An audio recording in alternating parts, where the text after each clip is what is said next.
Hello, I'm Janet Morena, Executive Director of Priests for Life. Welcome to our program. Well, 26 days to go and counting, and we are so energized here at Priests for Life. We're just getting our election materials out, so much to do. And I'd like to take your questions. I'm sure many of you saw the debate last night, and I have a lot to say. Trust me, a lot to say. But before we get to questions, I'd just like to cover a topic that didn't come up last night, and I was hoping it would. I was praying it would. Kamala Harris there, she has direct ties to Planned Parenthood. As you know, first of all, she's a cheerleader for Planned Parenthood because she's part of the Democratic Party. It's not an abortion they don't like. They believe in abortion should be through all 9 months of pregnancy up till birth. No apologies for that one. But there was, most of you have heard of David Daleiden and the whole case of him doing the behind-the-scenes investigation of Planned Parenthood, selling the baby body parts, et cetera, et cetera. Well, Kamala Harris was the DA, at the time that they started prosecuting David Daleiden for his investigative reporting. And she ordered his apartment raided and all these terrible things to happen to him. And then guess what? Planned Parenthood was funding her election to the U.S. Senate also. And we have this clip I'm going to play for you. It's been out there in the media before, but I just want you to take a look of how bad her ties are to Planned Parenthood. So let's take a look at this clip of Kamala Harris. What we have all known and Planned Parenthood for certain has known is that we can never take for granted that any of the gains that we have achieved will be permanent. We cannot go backwards, and we cannot tolerate a perspective that is about going backward. I'm David Daleiden, and I'm the founder and project lead with the Center for Medical Progress. 5 years ago, my undercover videos caught Planned Parenthood's top leadership trafficking and selling the body parts of aborted infants. America's biggest abortion business was desperate and furious, so they turned to their political patron, then California Attorney General Kamala Harris, for help. She's standing beside us strong. At Planned Parenthood's special request, Kamala Harris targeted me to punish and silence my message about the abortion industry and fetal trafficking. I'm not the first person to ever record undercover video in California. Local news reporters routinely record and publish undercover video exposing factory farming, corrupt medical practices, and unlicensed marijuana vendors.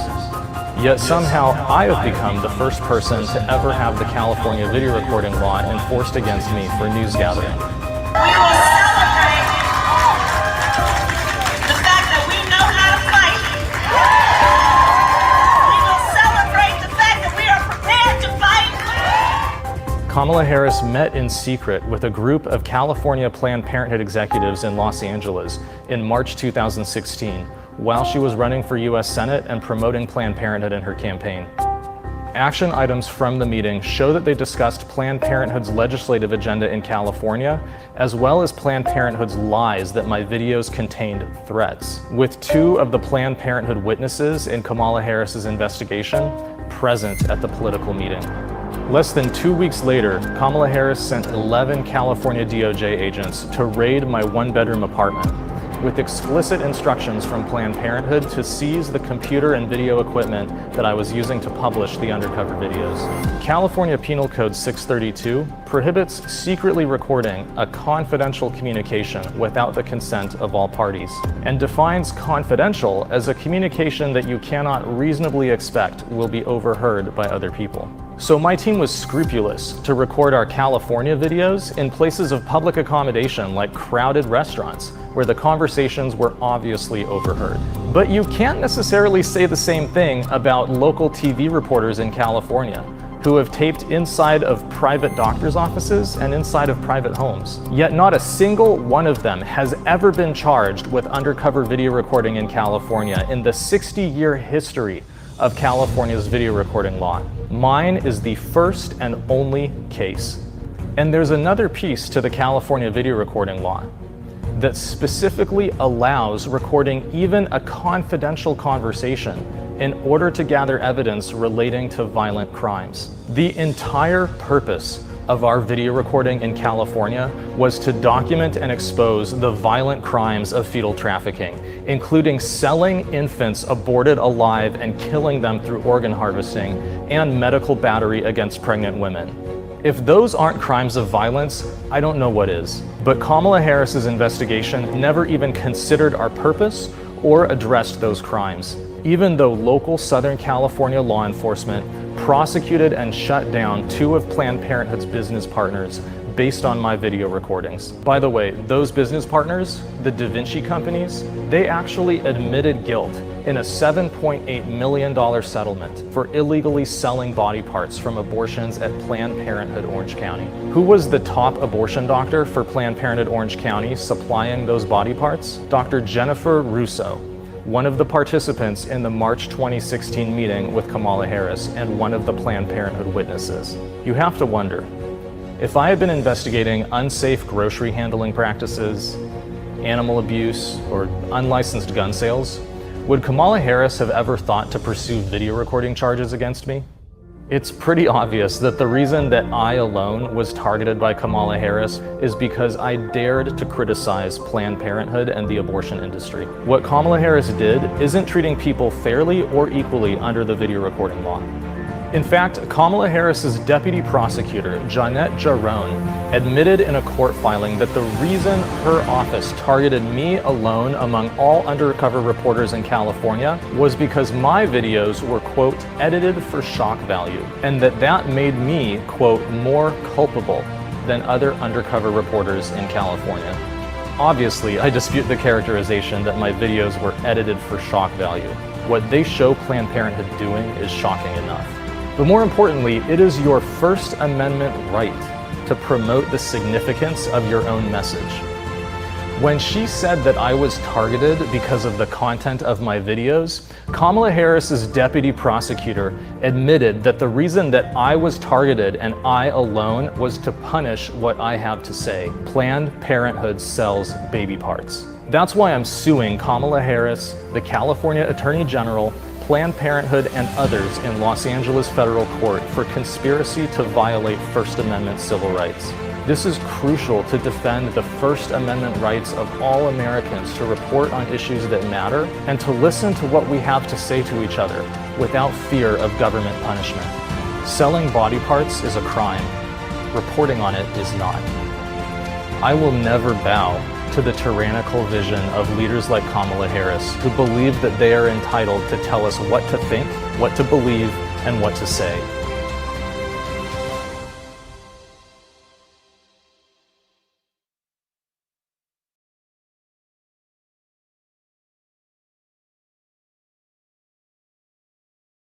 It out right now. For some people who are still saying, oh, I don't know who to vote for, or oh, you know, Biden and Kamala Harris, oh, they might be good, new, fresh ideas. No, this is the ideas, okay? Kamala Harris, first of all, did something totally unethical because you heard what he said. She was running for the United States Senate seat and Planned Parenthood was funding her campaign while at the same time she was persecuting and prosecuting David Daleiden. This is a conflict of interest. This is ridiculous. And this has to be exposed. I mean, if this video didn't shock you or show you how in bed with Planned Parenthood she is, I don't know what else to say. And think about this. She's just a heartbeat away. God forbid she and Biden get elected. She's a heartbeat away from the presidency. Oh, right now, you know, Nancy Pelosi put out something today. Oh, I want to invoke the 25th Amendment that I think President Trump should have to step down because he has the coronavirus. Is she crazy? He looks perfectly fine and healthy. Listen, with the coronavirus, if you get the drugs or even without the drugs, at a certain point, you turn a corner, you're feeling better, and you move on. The president is, you know, the 25th Amendment is for when the president of the United States can no longer do his duties, okay? I mean, that's not the case here. He's perfectly capable. As a matter of fact, while he was in Walter Reed, he was working from the suite up there, which is meant for a president to use if they have to be in the hospital. You could see from the moment he was elected, and even before, they never accepted the election. That's one of the things Vice President Pence said last night. You people have been talking about not accepting the change of authority of power, like they think, oh, President Trump's not going to relinquish to Biden and Harris. They never relinquished the president to Trump since Obama. Why? From the minute the man was elected, they were claiming foul, no good, fighting a tooth and nail. I mean, impeachment, and the Russia probe, and this and that. I mean, it hasn't stopped. And the media, disgusting. You know, he's the president of the United States of America. And where's the respect due him for that oath of office that he took? Not for nothing, but I couldn't stand President Clinton. I had to suffer through 8 years of him. And you know, I had to go to certain events, and Clinton came. I didn't sit there with my hands folded, my arms folded in my seat and refuse to stand, like people refuse to kneel for the flag, you know. No, I stood. I just wouldn't overly applaud him. But when they said the President of the United States, and I was at the event, and Clinton was coming in, I stood out of respect for the office of the President of the United States. That is something that the Democratic Party and the media have not given our president in the past 4 years that he's been president. So, going back now to Nancy Pelosi, she's trying to invoke the 25th Amendment now, like out of the blue. You know why? She wants to get the news cycle off of the debate last night. Because Vice President Pence, didn't he do a great job? I just wish this whole horrific part about Planned Parenthood had come out just a little bit more to show how unethical she really is. And this is the person you want to have as your vice president? Oh my goodness gracious. So I'm counting on you, our Facebook audience. Get the word out about Kamala Harris, how bad she is. Now let's see, do we have any questions? I'll probably have to put on my glasses or I can't read the questions, sorry. Janet's eyesight is not good. Okay, let's see. This is Ginny King. Who can this information be put out there so that voters can hear this now? Well, we have our it's on YouTube. I think first of all, if you Google Kamala Harris, David Daleiden, you'll find this on YouTube. That's where I pulled this down from. This was from YouTube. So you can get this and share it out there and make people aware. But even if you didn't even show this video, it's very clear. She and Biden and the Democrat Party have made it very obvious that they're in favor of all abortions up till birth. You heard when Pence said that to her last night. She didn't go, oh, no, not me. Oh, no, no. No, she sat there quiet because she knows that's their policy. There's not an abortion they don't like, 100%. All abortions they're in favor of. So we have to get the word out because of just the stark difference. And one more thing, about this election. I know some people say, well, I don't like President Trump's tweets and I don't like this, I don't care for that, whatever. First of all, you're not electing his personality. You're re-electing the policies that he has done and what he will do. Like, for instance, I have this nice button on for Trump here. You see this Trump button? You know what it says? Promises made, promises kept. And you can go to a simple web page, promiseskept.com, and you can read all the things that President Trump has done and kept his promises. I mean, I can't remember when there has ever been a candidate for presidency that in his, during his whole primary election, everything, the things he promised, if I'm president, I'll do this. If I'm president, I'll do that. Oh my goodness, the list goes on and on and on of all the great things he's done. And let's not forget judges. He's already appointed 230 judges at the federal level, and he said he's not going to leave any seat undone before he's out of office, before the time's up for this session.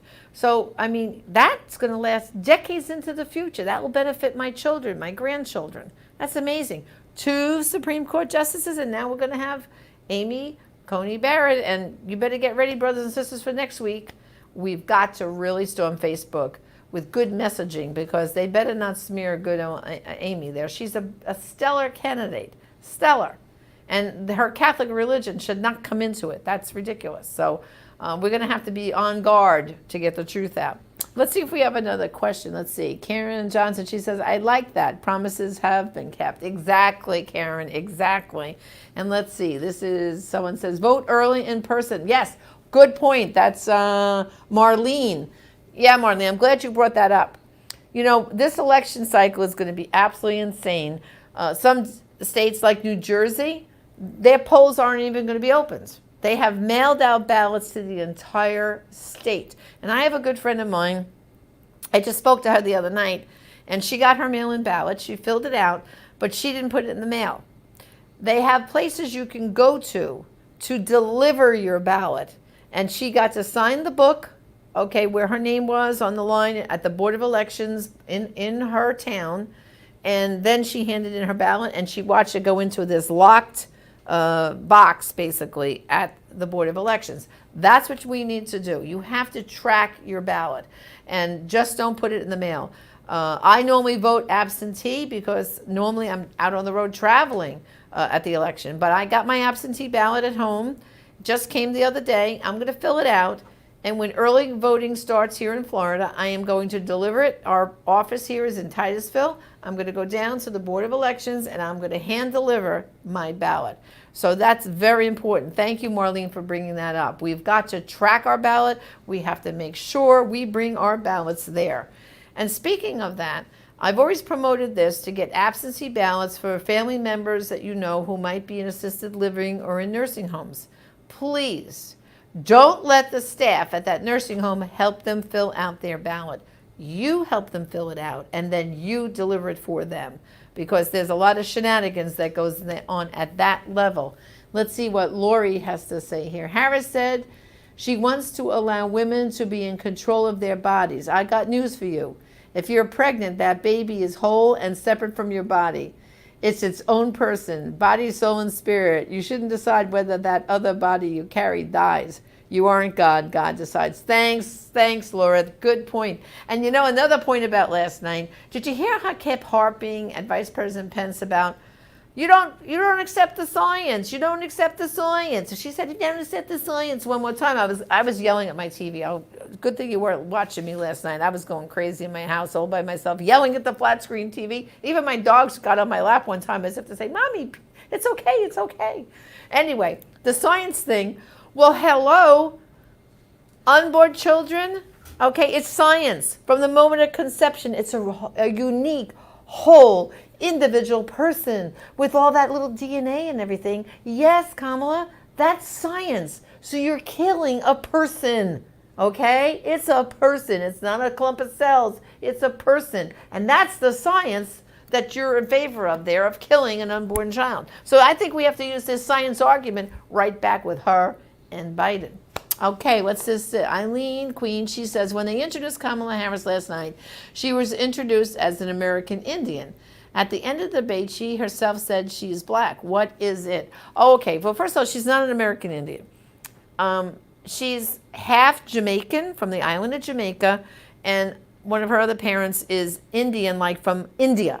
Okay, not American India, from India. That's her genealogy, okay? So she's Jamaican and Indian. That's her lineage, all right? So anyway, okay, another thing says, yes, amen to that. Okay, thanks, Laura. Okay, I was screaming also. She was so smug and disrespectful. Absolutely. Smug and disrespectful, and the smirking.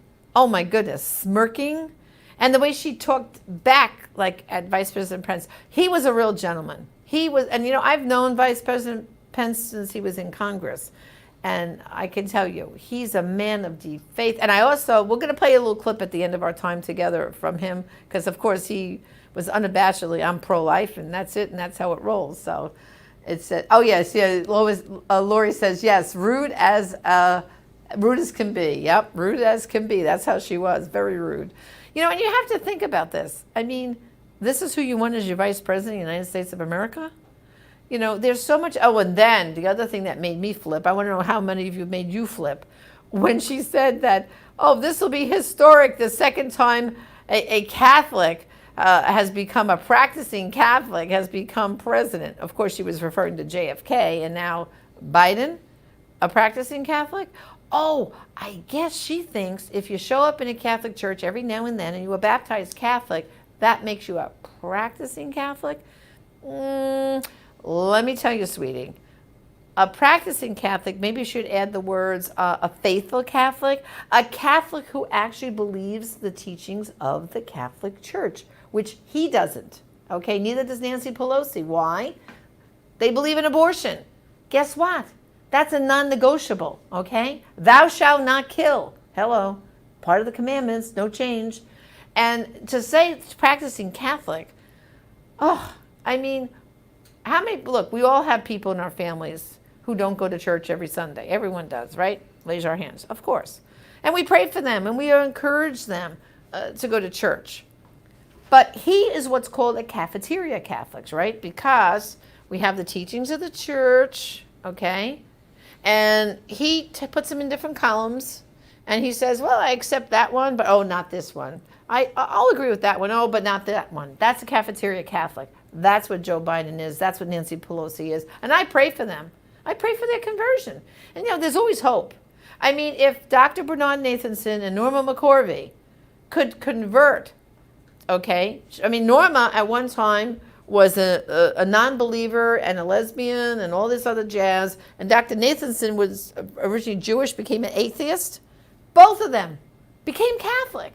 So, and practicing fervent, believing Catholics. So we have to pray for these people because anything is possible. You know, God can produce miracles, right? I mean, if Dr. Bernard Nathanson, who was responsible for over 70,000 abortions, architected the abortion industry and aborted his own son, can come back to believing in God and become baptized a Catholic. By the way, he was baptized by Cardinal O'Connor, the same cardinal that also ordained Father Pavone to the priesthood. But miracles can happen. But in the meantime, let's say a spade a spade. Joe Biden and Nancy Pelosi are not faithful Catholics. They do not believe in the teachings of the church, and they do not practice them. We could talk about this a lot more. There's so much to talk about. We'll have to cover this again next week, but I think I have another question here. Harris has the same attitude my 17-year-old has, snarky and smug. Yeah, snarky and smug, and you would think someone who's running for the second highest office in the land would have a little more decorum than being snarky and snug like that. I mean, like, just her body language was all about, like, it's all me, it's all me. Like, if she kept moving around and switching around and doing all this stuff, I was like, do you know how to sit still? Sit still and not roll your eyes and smirk? It says, Kamala was a horrible actor last night and she spoke lies that were easy fact-checked. That's right. And that was Effie Young. Thanks, Effie. That's right. Listen, brothers and sisters, on our Facebook channels, we rebroadcast the debate. We're going to rebroadcast it again. Just sit there and take your notes. And then, like they're saying, fact-check it. I mean, the number of Pinocchio noses she got last night was just incredible. But one point, it started out at the very beginning. I loved when she said, first of all, she referred to Vice President Biden all night as Joe, like they were best friends. Oh, Joe this and Joe that. Just go back and see what she said about Biden when they were campaigning against each other for this slot, you know, to run for president on the Democratic ticket. But I mean, one of the things when they first started out, they talked about coronavirus, right? And of course, right away she said, well, Joe's and my plan. And she names, you know, vaccines, and she goes down her little mantra. And then Vice President Pence said, well, that's plagiarism because that's the plan that President Trump and I have been doing since the pandemic began. You know, so, I mean, it's really, really, really amazing how so what we've got to do is, brothers and sisters, you might have first of all, you got to deal with all the people you know who are like-minded and get it. And they want to vote for Trump. You got to help them, get their ballots out there, deliver them, and vote early if your state has early voting, or if they got mail-in ballots and absentee and they could deliver them. Bring them, help them, bring that ballot directly to the Board of Elections. Don't put them in the mail. And then maybe you know some friends and family members who are a little disgusted. Oh, I don't want to vote. I'm so tired of all this. No, you got to work on those folks. Our nation is at a crossroads, okay? Are we going to have the United States of America, the kind of America that my father fought in World War II for, and your probably parents and grandparents did the same? The kind of America that, this is the founding fathers. I mean, I get teared up when I'm at an event and they play God Bless America. I can barely sing the whole song. My eyes well up with tears. I'm so grateful to live in this country. And I don't want it to become a socialist country, and neither do you. That is what's at stake. And like I said before, this is not about personalities, of how much you like President Trump or don't like him. Look at the wonderful policies he's put in place. Remember, promises kept. That's where you want to go to that website. And also, too, here at Priests for Life, I want to encourage you to go to our special election website, prolifevote.com. Again, prolifevote.com. And we have so much information up there. But one of the things we have, and this might be help you make a deal breaker with some people, we have a comparison guide right here. I'm going to show it to you. This is a comparison guide for the Republican and Democrat parties. And we compare these 6 issues: human life, Planned Parenthood, judges, education, school choice, sex education, and foreign assistance. And so what we did was we took a little phrase from the party platform, right directly from their brand new party platforms that they approved this summer at their conventions. We even have the page number that the quote came from. So it's right from their party platform, and it shows you what a stark difference there is from the Republican and Democrat Party. It's like the Republican, it's the light, and the Democrat is darkness and socialism. And then the other side is in Espanol, Spanish. We'll send this to you absolutely free of charge. Just go to our online store, prolifeproducts.org, click on our election materials, and order this comparison guide. We'll send you as many copies as you want. If they'll give it out at your church, fine. But if your church won't, you give it out. You do it. Going down to see your kids play soccer, bring them to the soccer field.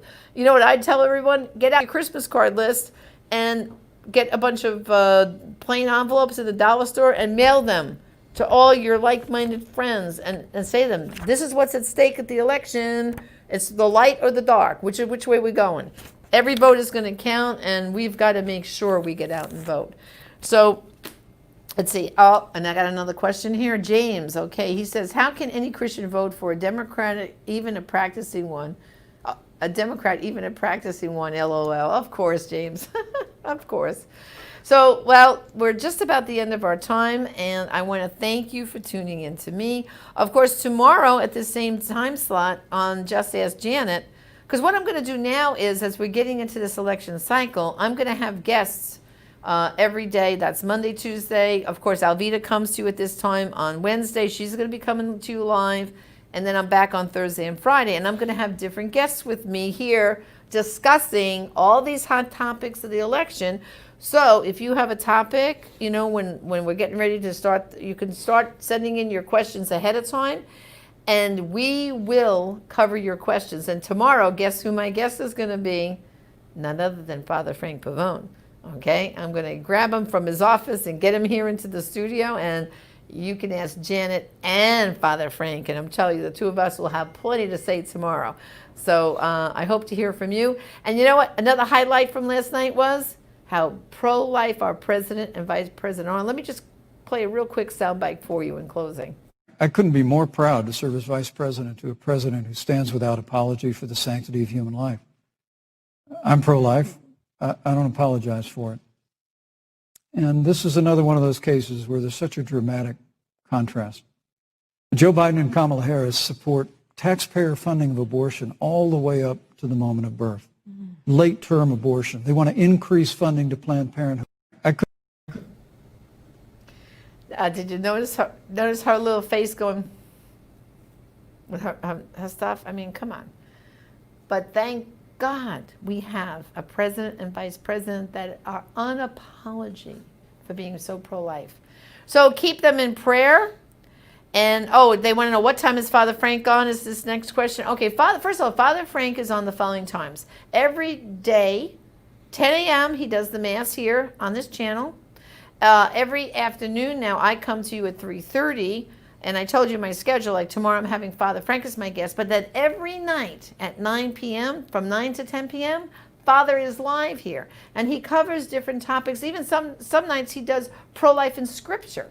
They're great presentations. So if you want to get Father Frank, more of Father Frank, every night at 9 o'clock.